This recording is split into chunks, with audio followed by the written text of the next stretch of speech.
Welcome to The Coaching Corner, a podcast for coaches coaching in the child welfare field. I'm your host, James Coloma, and on today's episode, we'll be talking about how to,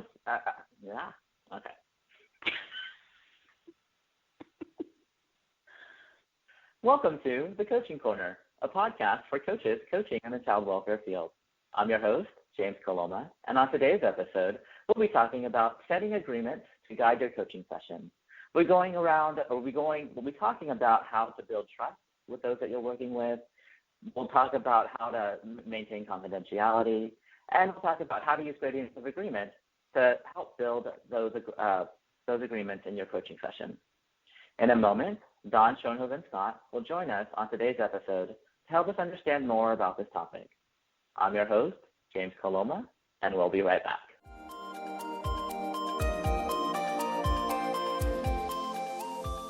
Welcome to the podcast, Dawn. Hi, thanks, James. How are you today? I'm doing well. I'm happy to be here. We are happy to have you here with us as well. So tell us a little about yourself.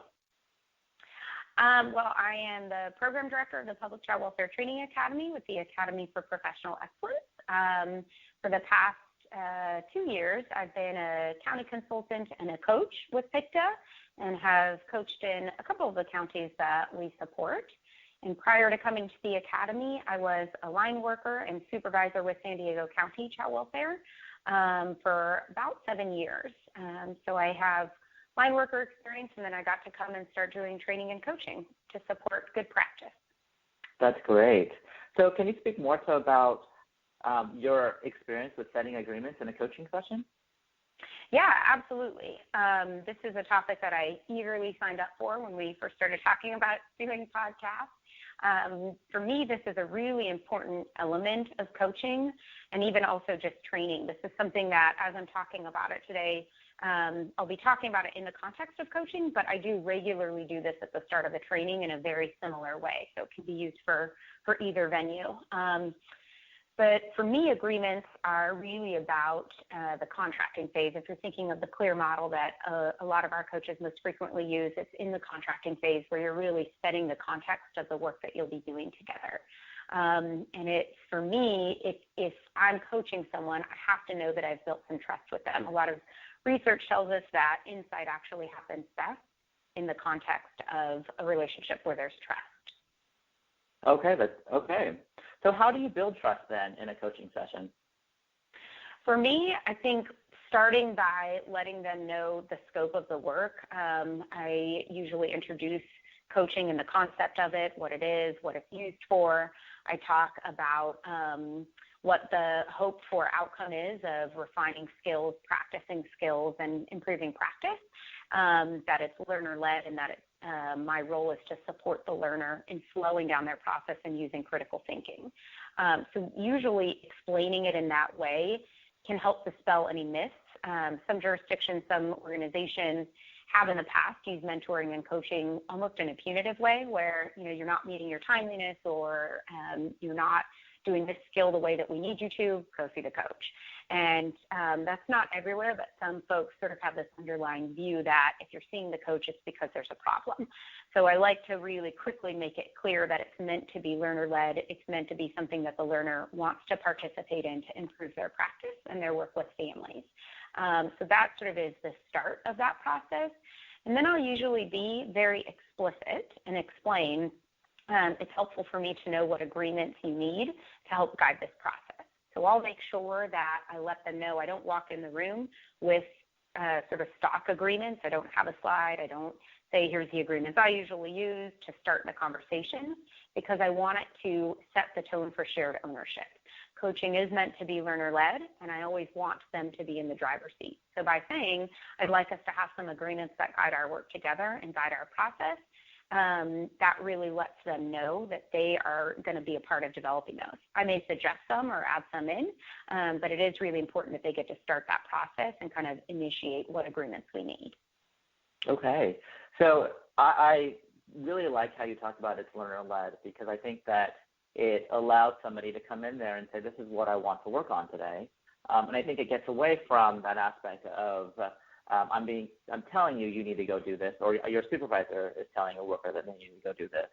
And so it's less of that punitive, but more of that I'm taking the responsibility for my own learning. Yep, I agree. I think in addition to wanting to use agreements to set that trust, in addition to wanting to use them to kind of create that base of you're in the driver's seat and you're getting to lead this process, I also like to use them as a time to really reinforce what the purpose of coaching is, as well as what my scope is as the coach.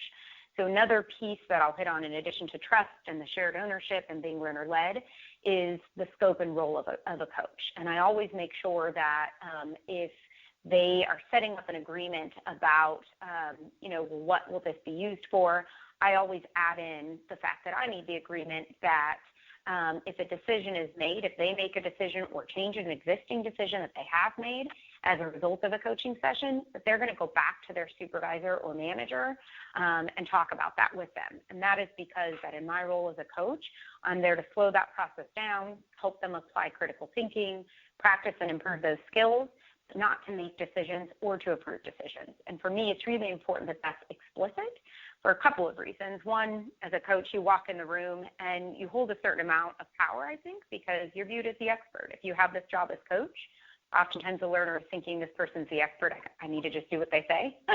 So, if I have a certain perspective on a case or I'm pushing in a certain direction as the coach, that learner may just think, well, that's what I need to do. That's the decision. They're the authority. I need to just do it that way. So it's important that they recognize that's not my role. I'm not a supervisor. So that sort of expertise is a piece of it. And the other piece is, I think, in working with a learner, I often will share a bit about my background, that I had been a line worker, that I had been a supervisor. I also have coached in the county where I worked and supervised. So some folks that I have done coaching with have at times viewed me as somebody who could sign off on decisions or who could make decisions about child welfare.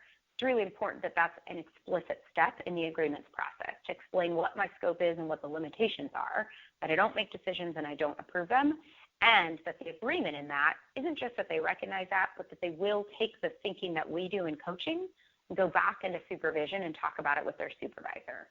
Coaching is never meant to be just sort of a discrete step and then it's done. It's always sort of a part of larger practice improvement and a larger part of learning that should be supported and enhanced through conversations with the supervisor and colleagues and in the training room. So I build that into the agreements to help support that.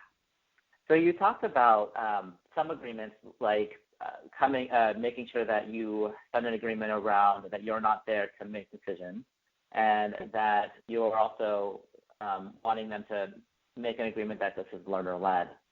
What other agreements then do you make sure that you want to hit when setting agreements? Well, so I often raise the topic of cultural humility here. I'll usually do it as something that is brief. If it's not the topic or the reason that someone is coming to me for coaching, I'll usually reference it by saying, in a coaching relationship, sometimes there are differences that will come up. We're human. That's normal, part of the human experience. It's important that we're working from a frame of cultural humility. And for me, that means that I'm allowing you to be the expert on your culture and the things that you know to be true for you, and you're doing the same for me. And we're operating in a way that allows, each of us to be the teachers of our own culture. So for me, that's important in coaching because it's a place where we're both being vulnerable. It's a place where we're both needing to trust one another. And it's a place where we could potentially have a difference of opinion. And because of that, we need some strategies for how we're going to communicate across those differences when they come up. So a lot of times that can feel a little lengthy. I think when we talk about it when I'm not in a coaching session, sometimes folks will say to me, that feels out of place or it can feel a little bit forced. And what I can say is I bring that up in a lot of coaching sessions. It's not every one, but a lot of times in the agreements development phase, I will reference cultural humility. I may ask a little bit about what that means for them, how they think that may apply in a coaching relationship, and what the value may be as we're working together. And then I'll usually bring in that, for me, it's grounded in a conversation about, are there any applications to the agreements we're developing? What strategies will we need? And what agreements will we need to help us when we come across any differences that we have? What will help us navigate those? So a lot of times actually we'll keep a list. It's called the Multicultural Guidelines or Strategies for Communicating Across Difference. It's a tool that was developed by a group called Visions, Inc. And they've done some wonderful work on thinking about how do you communicate effectively across differences so that it supports good working relationships. So a lot of strong applications of that to our field in child welfare and working with families, a lot of strong applications in some of our key initiatives that we're working on, like safety organized practice and child and family teams and teaming. So for me, it's something that I can tuck in here in a way that can be brief. It doesn't have to be a lengthy discussion, but I can tuck it in, we can review them, and then usually I'll ask, is there anything from this list that you feel like would be helpful to add to the agreements we've already developed? So, as I mentioned, I don't like to start with stock agreements because I want them to feel like they're leading the process and they're creating them. So once we've gotten our list of agreements, then I'll usually initiate a discussion about differences and how will we communicate across them if they come up in our coaching relationship. And from there, I can share the multicultural guidelines and ask, is there anything from this list that you think would be helpful for us? There's a couple from that list that for me I've regularly seen be useful in both coaching and in the training room. One is the idea of trying on, that we're both going to be willing to try on perspectives or practices that maybe we didn't walk in the door with, and that we're going to be willing to sort of for a minute suspend our own thinking, our own opinion on something to try on that of the other. I don't have to walk out the door with it. I can take it off before I leave if it didn't gel with what I think. But for the purposes of coaching or training, I'm willing to try that on so that I can see something from a different perspective. So that's one that I really like from that list. Another one of my favorites is what I abbreviate to be called intent and impact. And it's the idea that at some point in working with others in the training room or in the coaching context, I may say something that may have a negative impact on someone. It may offend them. It may hurt their feelings. It may just rub them the wrong way. And that I'll build an agreement that if I do say something like that, that the learner is willing to stop the process and say, that didn't really land with me. Can I check out what your intent was? And that can help us make sure that there's no sort of, slight or negative experience that occurs, but then we keep moving through the process and it never gets addressed. Those little things, I think, can actually really disrupt an engagement process and really disrupt trust. So for me to have an agreement that if I say something and I've, for whatever reason, fumbled or been clumsy or said it in a way that didn't land with you, that you'll say that to me and we can check it out and either process it or you can educate me and I can say it differently. And then the flip of that agreement is that I will also, if I notice that something hasn't landed well with you, I'll actually call it out and say, I noticed you just sort of crossed your arms or pulled back or you seem a little bit less engaged. When I said that thing a few minutes ago, how'd that land with you? I just want to check it out because here's what my intent was. I'm wondering if it matched what the impact was. And that's an agreement that time and time again, I use that in both coaching and training. And it always serves me well because those types of things happen. We're human and we fumble through life, sometimes saying things not quite the right way. So it's important to have an agreement to guide that process. What about an agreement around confidentiality? Yeah. In fact, oftentimes when I'm starting to build agreements, I think folks will sort of do the low-risk ones first when I invite a learner to start. What agreements would you need to guide this process is usually my starting question. And usually confidentiality is the low-hanging fruit or sort of, well, we'll both agree to be here on time. We'll both agree to turn our cell phones off. What happens here, stay here. I think that's a real common one is, well, I want the Vegas rule. And I think that that's a very, very important one. So usually I don't want to stop there. If someone says, I want what happens here to stay here, I'll usually ask a little bit more. Okay, tell me more about that. Tell me what function that agreement would serve. What about that would make this process better? What would that look like if we were doing that? And then usually I'll get a little bit about, is this going to end up in my performance evaluation? Are you going to be telling my supervisor what we talk about? Because what if there's something that I do in the field that you observe and you think is really bad and you go and tell them and then I'm in trouble? That's a lot of times where that comes from. The other piece is sometimes I think that agreement can come from a space of maybe I don't get along with my supervisor or maybe I'm not getting my needs met by my supervisor. Maybe they don't Maybe we disagree a lot. Maybe we don't have the same mindset on how we should be practicing or the decisions that we make. And that can be a really tricky spot to be in child welfare. So sometimes I find that can surface in coaching. Sometimes that's why folks seek out coaching. Not always, but sometimes. So it's real important to take a pause there and think that through with the learner. For me, I will usually ask some questions around, what things would they feel comfortable with me sharing? I usually explain that coaching doesn't just exist in a vacuum. It's meant to be a part of that larger development or learning process, and that it actually works best and serves the learner best if the supervisor is in some way a part of it. Doesn't mean that they're sitting in every coaching session, although that can sometimes be helpful, but it does mean that the learner is willing to continue the learning process in supervision, so that if they're comfortable having some type of mechanism of the topic that we're working on. Say they want to get better at using solution-focused questions. Okay, so we're going to work on that. We're going to practice that. Maybe we go in the field and you watch me do it. Maybe I watch you do it and give you feedback. Maybe we craft them together. What's the next step then? Are you going to be willing to tell your supervisor that you're working on that and bring them into that conversation?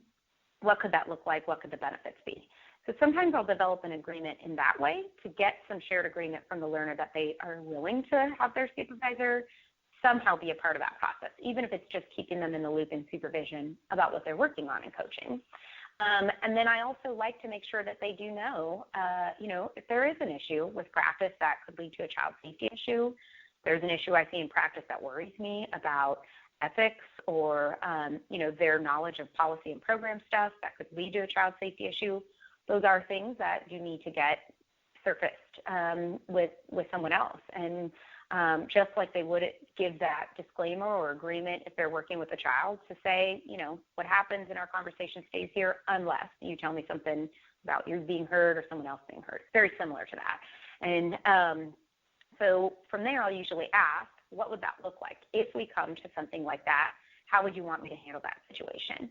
So for me, that's just a matter of helping them think through how they want me to handle that.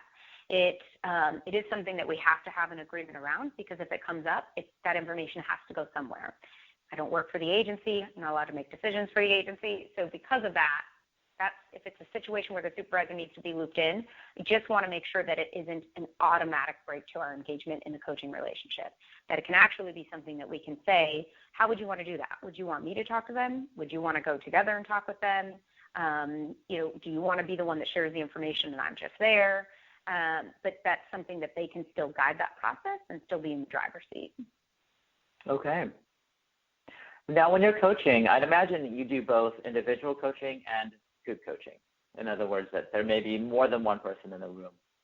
Do you have any advice when you are coaching a group of people?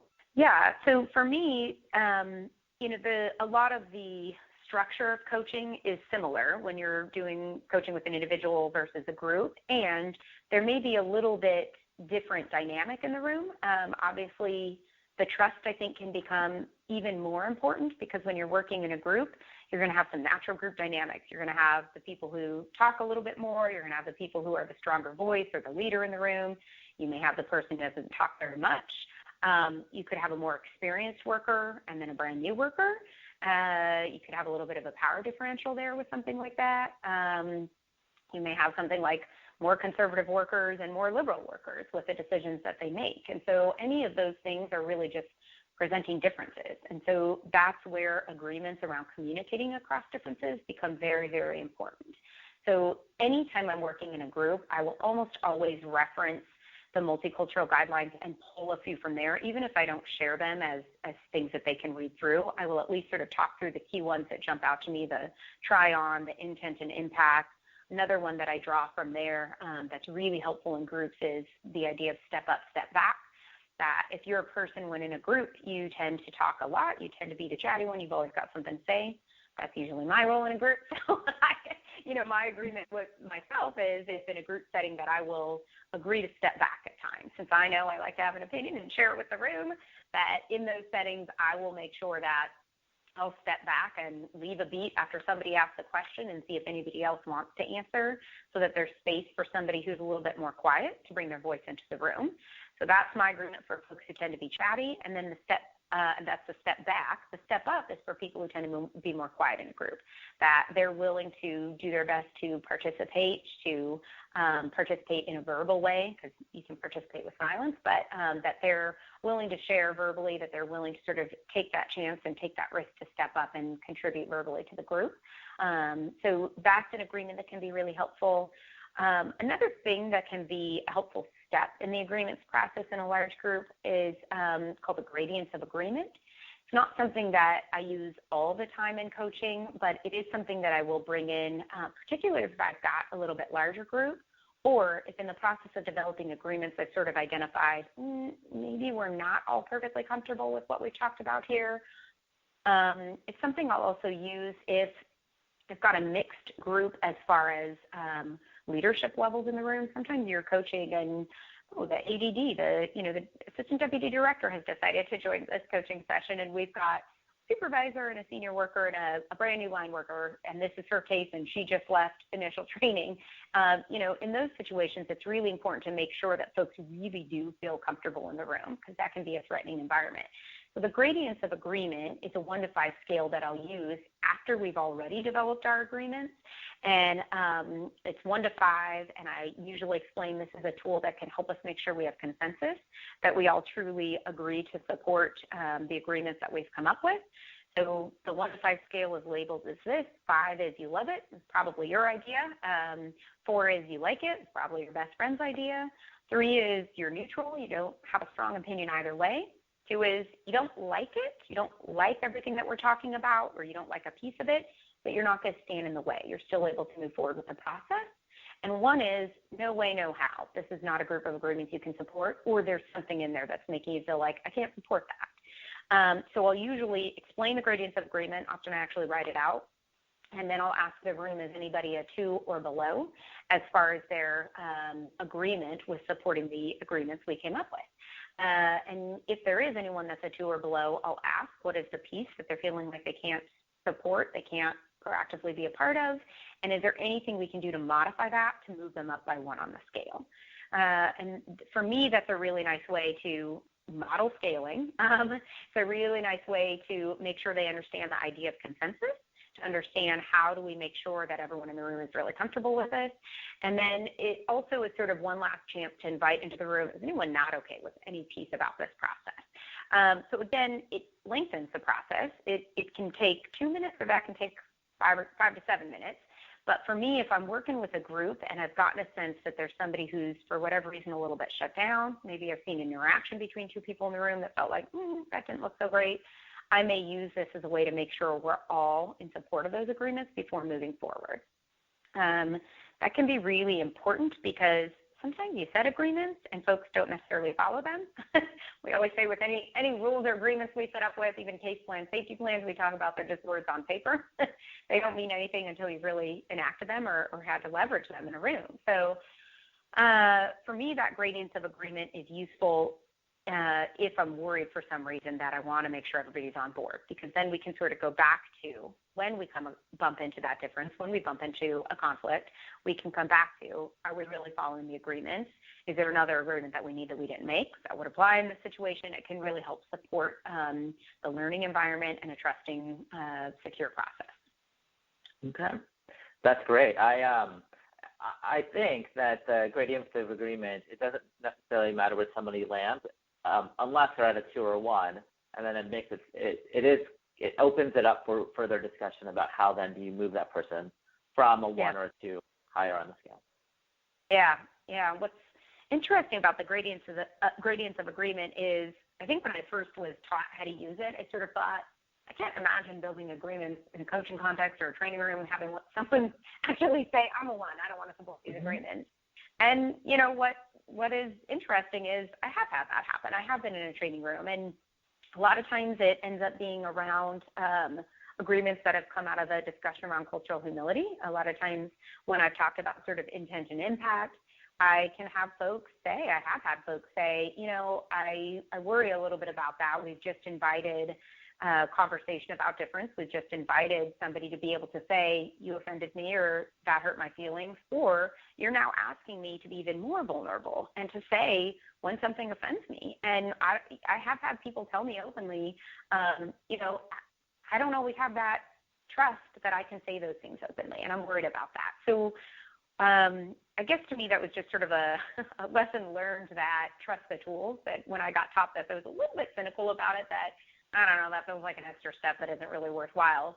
But then as soon as I started seeing people really use that tool as a way to push back, and what it ends up doing is it's not just pushing back, it ended up in each time that happened, fleshing out the agreements even more.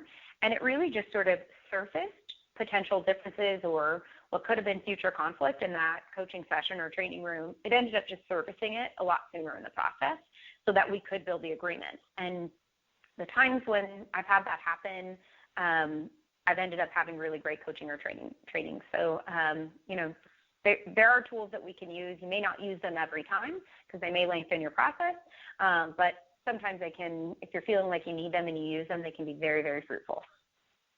We talked a little bit about content and process, and that sometimes that modeling how to make agreements, whether it's in a coaching session, can also be used out in the field for workers when they're working with their families.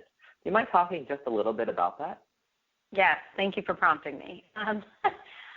For me, I like to say explicitly, once we've developed agreements, if I'm using the gradients of agreement scale, once I've already done that, I will usually just take 1 or 2 minutes to talk about that piece. I'll usually start by saying, building agreements is getting at both process and content.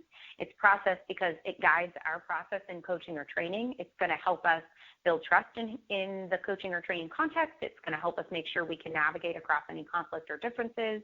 And then from there, I'll usually say it's also content because it's something that you can use in your own practice.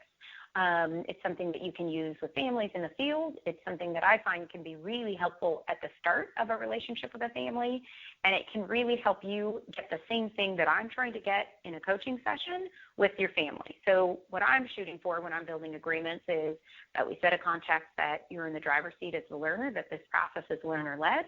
We're setting a context for trust, that this is a relationship that we're going to have some shared ownership of, that we're both going to help move this process forward and meet our goals, and that in doing that, we can trust one another to help drive it forward.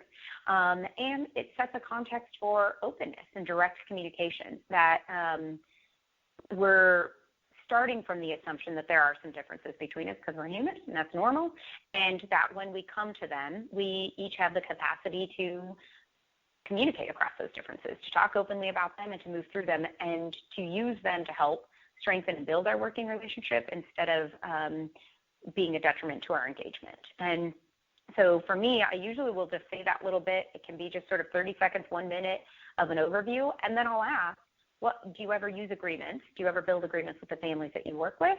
A lot of times I'll ask, how would this look? What would it look like if you had a conversation like this with the families that you work with? When do you think you could use it? How do you think families would react? And for me, that can be a really brief thing. It doesn't have to be long, but it can just sort of plant a seed. And sometimes I've even had a learner say, I kind of want to try that. That's not really what I'm here for coaching for, but I do want to try that with a family. And it ends up being a next step for them. I'm going to try that with a family. I'm doing a case planning interview later today. I'm going to actually set up some agreements to guide our process, and then I'll come back and talk with you the next time I'm in coaching about that. So it can end up being an added skill that they like to put into practice. Well, thank you for sharing that. Would you be open to demonstrating how to build agreements, say, with me? Yeah, let's do it. I think that could be helpful. We've talked a lot about it. I've already shared some of my verbiage, but I think it'd be cool to sort of walk through the process. All right. So why don't we take a quick break, and we'll be right back to demonstrate how to do building coaching agreements. Okay.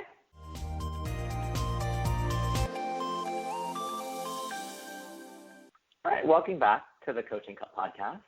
So Dawn, let's get into a demonstration about how to build agreements. Sounds good. So I'm going to start as if we've already done some of the setup, said hello, built the scope, things like that. Hi, James. So I wanted to see if we could build some agreements today to guide our coaching work together. Do you mind sharing with me a little bit about what you think we would need to help make this coaching process successful? Well, I'm new to this coaching process. I don't actually know what this is about. I'm a little bit worried that my supervisor came and talked to you about something, and that I'm here to talk with you about that. And so I'm worried that what I share with you may get back to my supervisor. Okay. Coaching is really meant to be supportive. It's really meant to be learner-led, something that you participate in to enhance and deepen your own practice and to work on some skills. So it isn't something that's used to be punitive or disciplinary. And what I can say is a lot of learners come into coaching and will say, did somebody send me here? Did somebody tell you that I need to see you? So that's something I'll tell you just as kind of a background. But I also understand the need for an agreement to make sure that you feel comfortable around where this information going. So what kind of agreement would you need to feel confident that you can share information freely and that you don't feel worried it's going to go somewhere that you'd be uncomfortable with? Well, just an agreement that whatever I share with you, that it either stays with you, and if it needs to move beyond you for whatever reason, that you talk to me first about why this particular thing that I'm sharing needs to be moved on to somebody else. Yeah, that makes perfect sense. So I'll tell you a little bit about where the information goes, just so you know. So, information in coaching is meant to be confidential. It's meant to be supportive to your learning, like I mentioned. And we also do share sort of larger practice trends and themes that we're seeing in coaching. All of our staff coaches prepare a coaching report once a month that goes to the county leadership that we work with.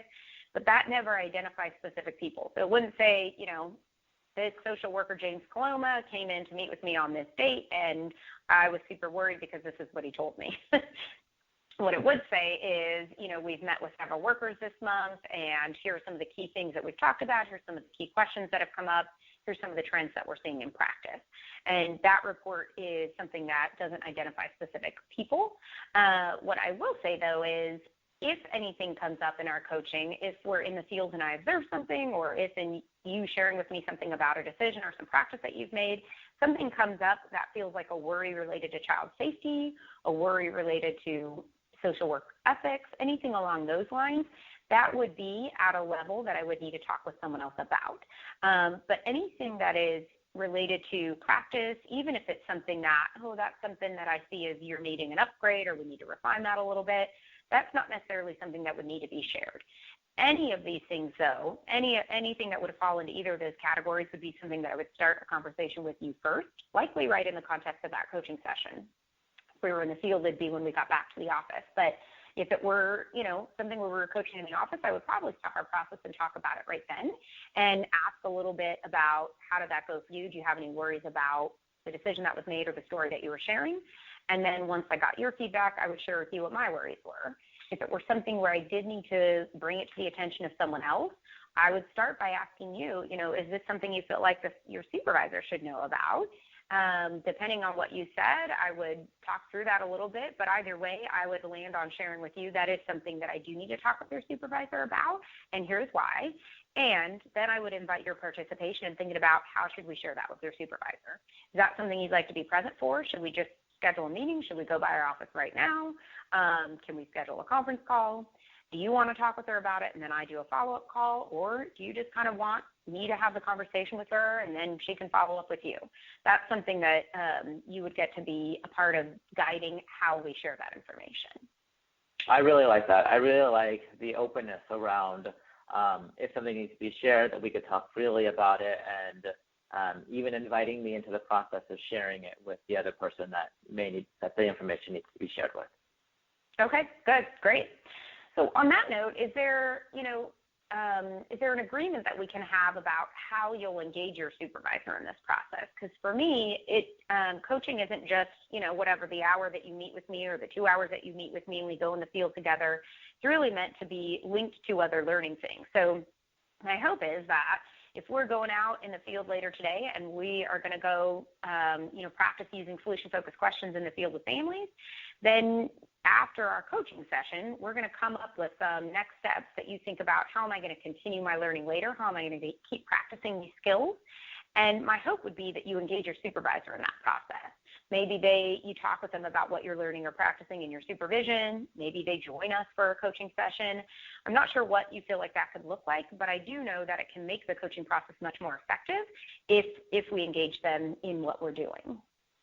Well, I know that my supervisor is plenty busy, but I think that I'd be very open to my supervisor joining in our coaching session.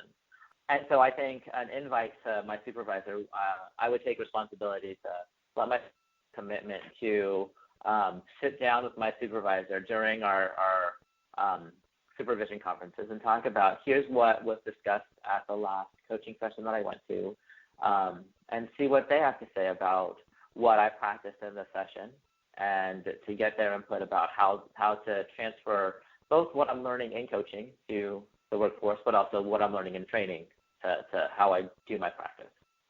Great. I think that's a fantastic idea. So I think some of the agreements we have so far is that, what we talk about in the context of coaching is going to stay between you and I. Outside of the things that we talked about, if there was a worry about safety or an ethical issue, then that would be something you and I would talk first, and then we would decide how we were going to proceed with sharing information with your supervisor. We also talked about the fact that you're going to do some follow-up, that you agree to sort of continue to discuss the things we talk about in coaching to continue your learning in supervision. And it sounds like potentially invite your supervisor to join us for a coaching session. Can I ask, are there any other agreements that you need either for yourself or for me as the coach that would help you make sure that this process is going to be successful? Yeah, as a seasoned worker, I'm trying to learn this new skill, and I want this to be a safe space where I'm not feeling judged for making a mistake, and so I don't know what kind of commitment or agreement we need to make around that, but that would make me feel more open to exploring and to trying something new here in this coaching session. Okay, great. Well, I appreciate your desire to try something new and to sort of do something that's a little bit risky. And I appreciate that you mentioned as a seasoned worker, you have your processes, you have your systems in place, and you're still interested in learning something new. So thanks for that. I almost feel like that's a little bit of an agreement in there for you to, continue staying in that space of openness, be willing to take some risks to try some things on, some new ideas on. And then I was also hearing that you need an agreement to not feel judged if something doesn't happen the way you had hoped, which feels a little bit like an agreement for me. So what I want to ask is there something that you need me to do, or what would it look like if I were, not judging you when I'm talking to you about something that maybe needs to be different or upgraded? What would that look like? I think for me it would look like a posing of questions and an exploration of you possibly saying, here's what I noticed that you've done, and then exploring with me how I thought that went. And if I think it went well, then you pushing me to say, how about thinking about it differently? Okay. As opposed to this I'm afraid that it would come off that in this coaching session I would get, you're doing this wrong. And that to me would shut me down. Yeah. I appreciate you saying that. That would certainly not be my hope. I wouldn't want to shut you down. For me, we're trying to develop a learning culture in child welfare. That's a part of what we're doing with coaching, is that it is okay to talk through something when you're stuck. It's okay to not know how to do it perfectly. And it's okay to say, that didn't go so well, I need a little help doing that better. That all of those things should be open and honest discussions, because that's going to make us better. So typically, if I'm in a coaching session and somebody does something and I think that could use a little upgrade, I usually, if it's an observation or if we've done some type of role play or you've practiced it in the field and I've observed, I'll start by asking you, how do you think it went? What worked about what you just did? Were there any worries in there? Is there anything you'd want to upgrade? And once you've had a minute to process that, then I just give very open and direct feedback, usually starting with, here are the things I saw you do really well. Here's what I would make sure you keep doing. And then here are the things that I think could use upgrades. And how do you think you could upgrade them? Here's the piece that I thought could have been done a little bit better. What do you think you would have done differently there if you could do it again? Or it may just be something as simple as try it this way. What do you think how would it land if you did it this way, if you said it this way? How would it work if you did it this way? So for me, I do like to use questions because it's going to invite your participation in the process. And also, for me, there's a space where sometimes it is okay for me to just say, why don't you try it this way? Because not everything is going to necessarily need to be processed all the way through like that. So if it's something that feels like it could be a quick change, I may just give the suggestion of what you could try. If it's something that feels like a practice or a way that you've done it that you may be really attached to, that's where I might use some questions to think it through differently. Would that work okay for you? That would work great for me. I appreciate that. I appreciate you you've taken that suggestion and are going to incorporate that into our coaching sessions. Okay, great. And then can I ask, so, in the context of coaching and also just in life, it's normal to come across differences that any two human beings can have. So as people who are going to work together and talk about some things that could at times feel vulnerable, talk about improving practice, maybe talk about some changes to make to practice, I want to make sure that we have some agreements that are going to help us navigate conversations like that. If we come across a difference that either you or I have, or just a difference of opinion, do we need any agreements about how we'll talk about those things so that it continues to support a good working relationship? That's a good question. I tend to be a processor, but I don't tend to process things quickly. In other words, something may happen, and it may take me a little bit to understand why that might have occurred. And so if we're having some struggles, or if I'm having some struggles, I think the agreement that I would like is that to maybe take a little pause or a break to get me to help me to compose my own thoughts, and then revisit that topic again after that short break. Okay. Yep.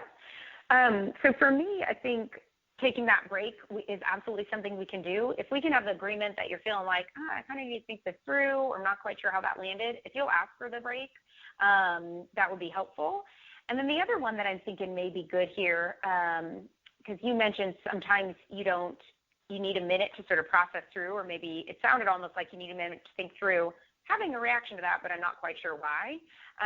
For me, that usually surfaces an agreement that we talk about called intent and impact, that if something doesn't land with you, maybe it's when I'm giving you feedback, maybe I say it in a way that you think, I didn't like that, or maybe it's just something about practice. I use a phrase or a word that doesn't land well with you, that you'll say that you'll say, that didn't have a great impact on me, or here's why that didn't land with me, so that we can check, did my intent match the impact that it had on you?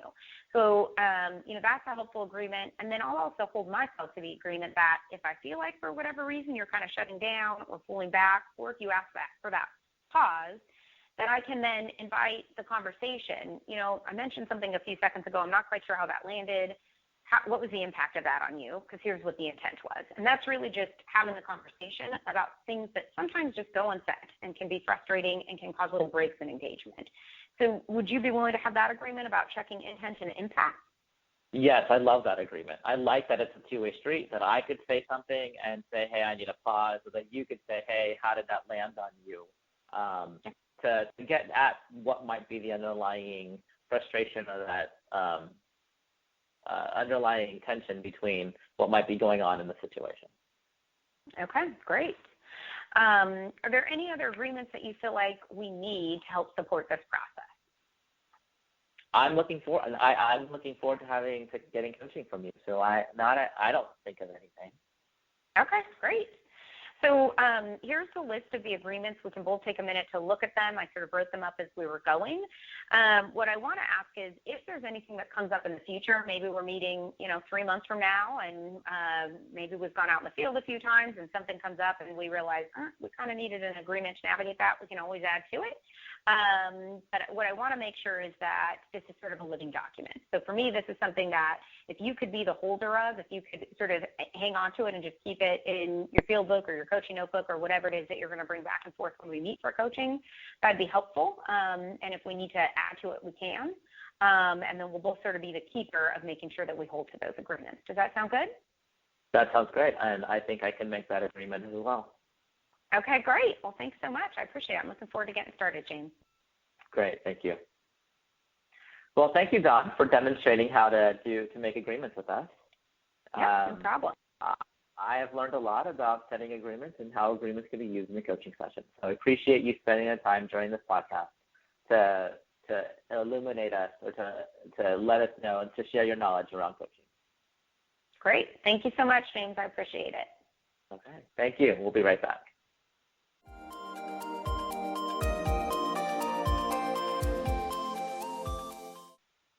You've been listening to The Coaching Corner on the Public Child Welfare Training Academy Radio through the Academy for Professional Excellence at San Diego State University School of Social Work. For more information about the Academy for Professional Excellence and the services we offer, please visit us on the web at theacademy.sdsu.edu. You can also subscribe to the Academy for Professional Excellence's YouTube channel by searching for The Academy SDSU. If you want to get a hold of us and possibly let us know how we set agreements during this podcast, please send me an email to jcoloma@mail.sdsu.edu and in the subject line, reference the title of this podcast. A special thank you to our guest today, Schoonhoven Scott, who provided us with great knowledge about how to use agreement in a coaching session. Please join us next time as we explore other topics in the child welfare arena. I'm your host, James Coloma, and now go out there and inspire and innovate our child welfare field.